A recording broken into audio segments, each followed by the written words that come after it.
guys, it's time for NT Sheep's Digital Wonderlands! So for today's 5-Minute Friday, we're going to do the first of our garden videos for 2026. My rose bush recently went crazy. It is gone into full bloom, and when it blooms quick.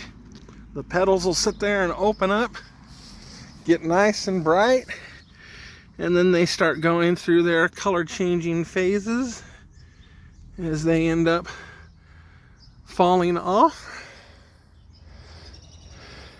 This rose bush may go through 2 or 3 different blooming phases throughout the season. This is my pot that I had several different herbs in. One that survived was the sage. I've got some baby morning glories popping up from seeds from the morning glory vines from last year. This was my lemon balm. It didn't survive, but I got a bunch of other wild things growing in it, including more morning glories. Morning glory seedling here. This was my lamb's ear. It was growing back.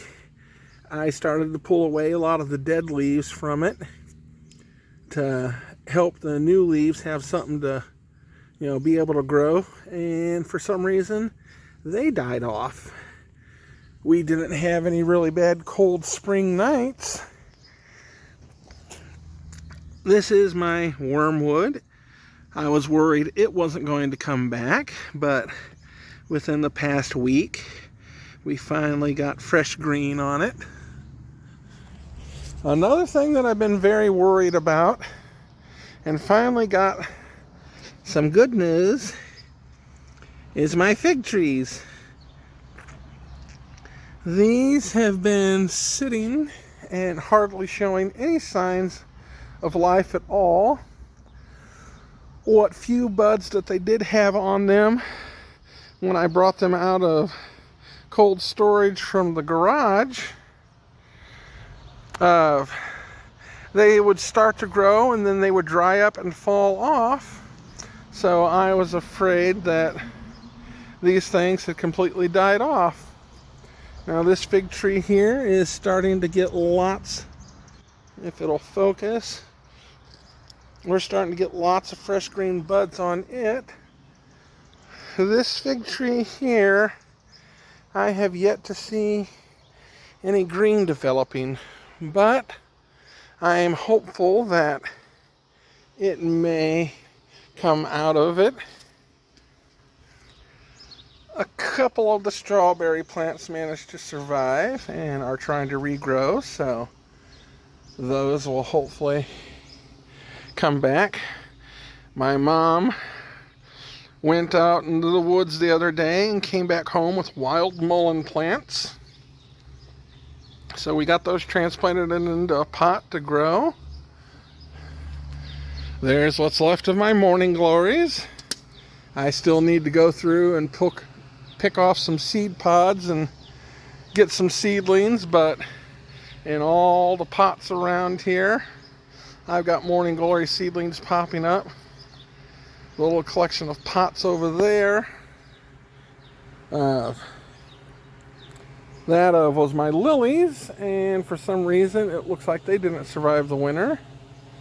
I got a whole bunch of morning glories down there. I got morning glories down there. A morning glory growing in the metal pan that's full of water. That right there is a rhubarb plant that my mom bought last year, and she thought it had died off, but it started growing back, so I got to get that put into a bigger container. So far, it looks like I would say at least half my garden survived. And, what naturally died off because it only lives for 1 year is coming back from seeds on its own. The morning glories are definitely having fun taking over. So I'm just going to sit there and hopefully, definitely in the next couple of weeks, things will really completely finally start coming out of their winter shock and stuff. And I will find out if I have only one fig tree or if I have two still. But that's it for the garden tour for right now. Hopefully in a couple of weeks, I'll start having a lot more to show off. But thank you so much for watching, my little lambs. And I hope to see you again next time in the Digital Wonderlands.